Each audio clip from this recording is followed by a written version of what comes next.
The absolute fastest way to get your motorcycle into the junkyard is to neglect doing the maintenance on it. And whether that leads to a catastrophic, overpriced mechanical nightmare or an accident, which the latter is what you don't want. At least if your bike blows up, well, it's just a mechanical thing that's blowing up. But a lot of times people overlook the importance of maintenance, especially with tires and especially with loose parts in your frame, including but not limited to the headstock bearings, the swing arm bearings, the fork bushings, wheel bearings, this sort of thing. And any slop in the frame will translate to what's being traditionally referred to as the notorious high-speed wobble, the death wobble, the head shake, whatever you want to term it. And the gist of it is that when this occurs and you don't know when it'll occur, it's usually triggered by uneven road surfaces, improper loading of the motorcycle, raising the center of gravity with the luggage, raising it up high, overloading it, going too fast, aggravated by, steep curves, and all those things come together, an improperly fitted windshield, which will exacerbate loose bearings. And it can lead to what's called the death wobble, the high-speed wobble, again, whatever you want to term it. But the gist of it is, when it rears its ugly head, it's pretty deadly. You just totally lose control of your motorcycle. It heads off in a direction of its own, and it's usually very little of it is controllable. What happens is that the oscillation built up within the frame, because the motorcycle is a unique vehicle, and the way it handles and the way all the forces from the road are transmitted up into the frame, the wheels, and the centrifugal motion of the wheels, and all these things culminate that if there's any slop in the frame, it'll rear its ugly head at the least inopportune moment, which is usually around a corner when you're improperly loaded. Maybe your tire pressure isn't quite correct, and it's a whole bunch of things that come together. Interestingly enough, the wobble is mathematically proportional to your speed. And so it's like 60, 120, 180, or it could be 90, 180, and 270. You get the picture. At each interval that happens at, the wobble gets intensely worse. So maybe you don't feel it at 80, but at 160 it would rear its ugly head. And it varies from bike to bike and situation to situation. But generally, for example, it'll happen at, say, 75 kilometers an hour, and you'll get a little shake. But then at 150, it amplifies twice fold. And so what happens is that at 150, it's much more violent than the little head shake you felt at 75. And with that said, again, at 225, say, for example, it'll rear its ugly head again, and maybe at that point just spit you off. So that's why it's so important that you get the bearings proper and maintain the bearings. And two, as the years pile on, the grease cakes up. It doesn't stay nice and slippery and pliable. It sort of cakes up into this, I don't know, plastic-like substance, and it doesn't protect the bearings well. You get water ingress, condensation, the bearings rust, they wear out, and then you get slop. You get slop in the front end. There's bushings, there's front wheel bearings, rear wheel bearings, swing arm bushings, and headstock bearings that need to be maintained, and they all hold the frame really tight together so that it works in unison. There's a certain amount of flex tuned into a frame, of course, but it's meant to be tight together. And when it's not tight together, and it's particularly pronounced on older motorcycles because they weren't great handling to begin with. So when you have a deficiency in the bearings, then it can set up for a high-speed wobble. It depends on the bike again. Sometimes happens at 60, 120, and sometimes at 90 and 180 and then 270.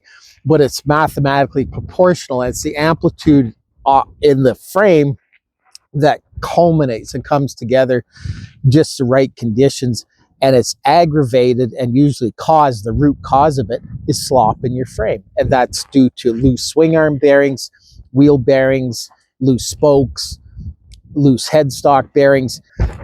Of course, a lot of these situations are completely preventable with the motorcycle. It just boils down to basic maintenance, but a lot of people don't know. It's not like when you buy a motorcycle at the shop or from whoever, that it comes with some kind of advice on how to do the maintenance unless they give you the OEM service manual.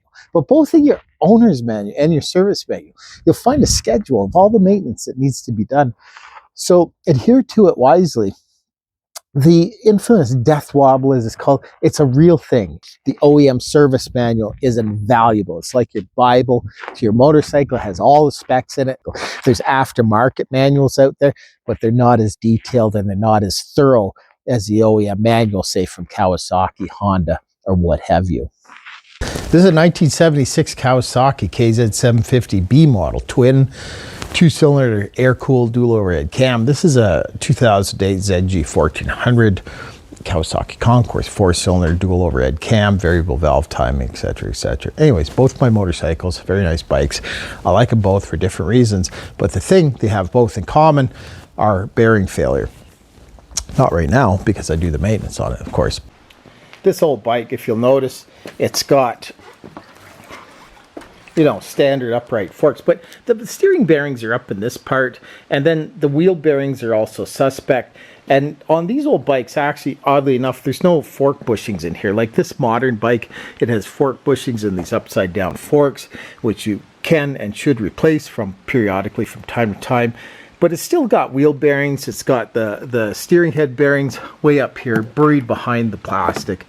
And the pivot point is somewhere back here for the swing arm under this plate. And so you got rear wheel bearings, swing arm bearings, etc., etc., just like you do on here. Here's a pivot for this one on the swing arm, and there's a bushing, a brass bushing in here. Actually, there's no bearings, whereas on the Kawasaki ZG 1400 there's actually tapered, I believe they're tapered roller bearings, or perhaps they're needle bearings. I can't remember. Doesn't really matter. Bearings on one and then bushings on the other, and they let loose after a while. There's actually a grease nipple in here somewhere to grease these things. So rear wheel bearings and the swing arm bushings and the headstock bearings, wheel bearings front and rear, always suspect. That's why it's important from time to time to jack up your motorcycle. You can put it on the center stand and lift your front end up and shake the forks and see if there's any slop in it. And same with your swing arm, back and forth, see if there's any slop in it. And unfortunately, a lot of bikes don't even come with center stands anymore. You got to buy it separately. This old bike has a center stand, which is quite nice. And you can put it up on the center stand and then block up the front to do the maintenance on the front, to do the maintenance on the rear. And the truth is, like, very few people buy the farm because of their bike going out of control due to a high-speed wobbler tank slapper. The first wave of the tank slapper, which happens in the early stages at, say, under 100 kilometers an hour, where you get a little bit of shake in your headstock and your handlebars, that's enough to send people off to a shop or back to their garage to, you know, investigate further before pushing their luck. Some people, though, they don't know, they don't have the situational awareness, or they don't pick up on the little cues that the bike is trying to kill you. You know, like what's transmitting up the forks into the handlebars is a message from the motorcycle saying this is getting a little bit much. If you're gripping the bars really hard, a lot of people won't notice. Maybe they're green at riding and they're doing the death grip on the handlebars, and that'll take the shake out. That's why they put steering dampeners on old motorcycles, that it takes the head shake out of it. Some bikes were just prone to it because of thin frames and poorly designed chassis engineering and what have you. So there was always that. In the early bikes back in the 70s, 80s, it was really common to put a steering dampener on a motorcycle. They had really skinny forks, and when you loaded them up, the passenger and luggage and around a corner, that sort of thing, they could rear their ugly head. So a lot of that steering dampeners used to be a hot item on the market. Aftermarket, you'd plug it into your bike and settle down that front end. These old bikes killed a lot of people, and before then these weren't even bad compared to the old, like, British bikes and the old Harleys of the day. Back in the 70s, AMF Harley Davidson, boy, you know, those were real pieces of crap on the road for sure, and they didn't get the handling right until towards the end of the 90s, 2000s. Then Harley started to catch up. The old W45 Harley Davidson were notorious for going into a tank slapper. That's probably where the word came from, was these old bikes. When you were stopped, the bars would not touch the tank, but when it went into a tank slapper, it would actually, the bars would hit the tank and put dents in the tank. The old bikes used to lose control all the time. Like, by old, I mean 60s, 70s. There was this guy named Phil Irving, and he done a whole book on motorcycle frame geometry and this sort of thing. And then Norton came out with something called the featherbed frame, and it was seemingly to no avail, because those old British bikes, they were just terrifying to ride, really. Like, if you're used to a modern bike and you hop on an old British bike, man, it's like being on a tractor, a farm tractor. They're pretty crude. I do like riding them. Nothing against people who own them. The CB750K, threw my leg over it, got up about 50 kilometers an hour. Really weird kind of tank slapping story. And the bars just violently ripped out of my hands, started going rapidly, full lock to full lock, and kept doing that at 50 kilometers an hour all the way down. Started feathering the rear brake. I couldn't grab the bars, so I'm riding with no hands, and I'm sitting on this bike looking in front of me, and the bars are just going completely nuts. And feathered the rear brake, got it to a stop, and the bike just stopped. It was weird. It just stopped in a straight line. And most of the time, it's weird, because most of the time, if you're on a bike, if you've ever tried this, you know that you let go of the bars, and the bike will just start weaving as it just before it comes to a dead stop. It'll start weaving, and you instinctively grab the bars, right? Obviously. And this didn't do that. I think what happened was, because the bars were going so crazy in the tank slapper, that it took the weave out of the bike that it normally has as it comes to a dead stop. And it just came to a dead stop, like straight on, no hands on the bars, because you couldn't grab them. And they stayed that way until just before a dead stop. And then they stopped doing that. So that was kind of a weird one. Old C50, same thing, got on it. It didn't rip out of my hands, that one. Got about 50k an hour. And same thing, it started violently shaking. And somebody had, again, forgot to tighten up the front nut and the pinch bolt on the front wheel.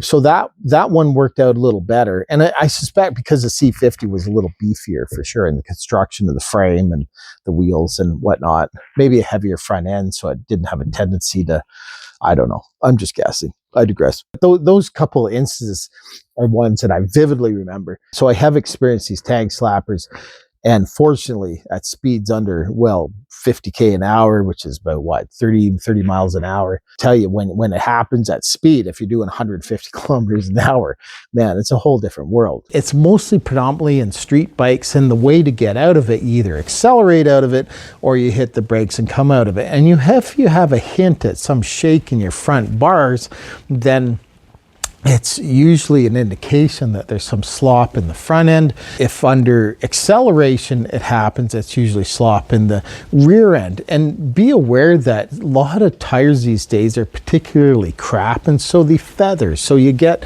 like the uneven tread going around in a very short time. 4,000 kilometers, you look at your tire and you'll see feathering on the tread, and it'll translate into a shake on the bars. It does the same thing actually as a worn steering head bearings, except much less pronounced. And that's a totally different issue. The feathering on your tires is generally because of your suspension is set up too rigid and it's chattering like a springboard, and it translates into feathering on the tread. That's a different thing. But nonetheless, its similarities are striking in that, you get a wobble in your handlebars. How many people this happens to every year? Well, I could tell you from experience, prevalent as it is, just a YouTube clickbait sort of thing.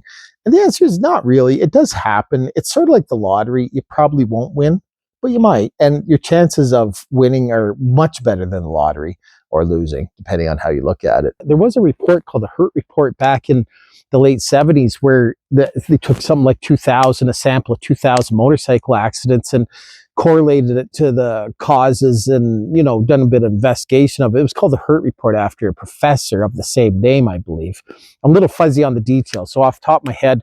But anyways, out of all those 2,000-ish accidents, what they found was that it was only a small percentage due to mechanical failure. It was like most of the accidents were chalked up to rider inexperience, which, of course you could include lack of maintenance in that category as well. But with that said, there was only like 1% was mechanical failure, and most of that 1% of all the accidents was underinflated, overinflated tires, valve stems failing, tubes, flats, blowouts, whatever. So a lot of it was down to tires, actually, in terms of mechanical failures. So vastly different motorcycles in so many ways, but remarkably the same in the way that all the bearings need to be checked. The modern motorcycles are so good now. Between the metallurgy, the CNC machining, the CAD design, it's just everything. They've gotten so good, the modern motorcycles, like modern cars too. They've gotten so good. Even a shitbox car will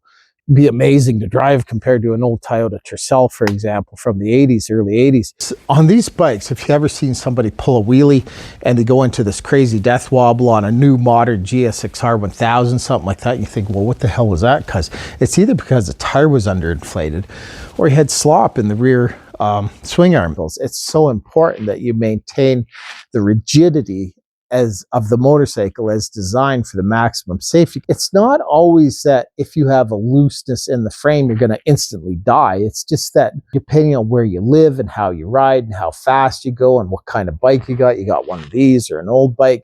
And if you live on a twisty road with an uneven surface and you have an improperly loaded motorcycle, there's times when a loose bearing in the frame will rear its ugly head, and it happens so quick and unexpectedly. And when it happens, you always think, oh, well, I'd have time and I'd grab the handlebars. And it's not like that. It's violent and it's fast and it's overwhelming. Most people just freeze and don't know what the hell's going on and what to do when those bars start shaking back and forth. Anyways, that pretty much sums it up with the infamous tank slap or high-speed wobble, whatever you want to call it. If you have any comments, questions, concerns, feel free, leave it in the comments below. Don't forget to like and subscribe and all that jazz. I'd say in closing, though, the only thing I would add is that there's a number of bearing kits available, like for the front wheel, rear wheel, swing arm, headstock bearings, from companies like All Balls Racing, ATV Connection, Pivot Works, I think, comes to mind. These are, and it seems to be like companies that just have their bearing so-called kits made in the same prison camp somewhere in China, and they just slap their own label onto it. And it's basically Chinese bearings, of course, bearings and seals. They call it a kit because it comes with the seals and a couple bearings. And a couple things I would say about that is you'll get a couple years out of them. They're a reasonable facsimile of the parts you need, of course. Not as good quality. They skimp out on the grease inside the bearing, so it's always good to pop seal off and grease up the bearing for sure before installation. The best, of course, is the OEM bearings from Kawasaki, Yamaha, whoever. And even though some of those might be manufactured in Taiwan, you'll find that the quality control is much better under the supervision of, say, Kawasaki or Yamaha than it is from some, fly-by-night operation just reselling bearings out of China in the form of a kit. So I think what they do is they copy each other, or they just order a bunch of bearings out of China, put it together in a kit. So they're kind of handy. They are in a way, like especially with ATVs, because they use a lot of different bearings and seals and O-rings, and you go through a lot of bearings on an ATV. But again, if you're using it really hard, you're probably only going to get a couple of years out of these bearings. Choose wisely, buy what you can afford, take care of your bike, take care of yourself. Look after your motorcycle and yourself and your health and safety, especially with faster, bigger motorcycles like this one. You want to make sure it's in good shape, though. Take care. Hope that helped somewhat give you understanding what the hell the death wobble is about. And talk to you soon. Ciao. Have a good night, morning, afternoon, wherever you are. And thanks for watching. Bye for now. Cheers.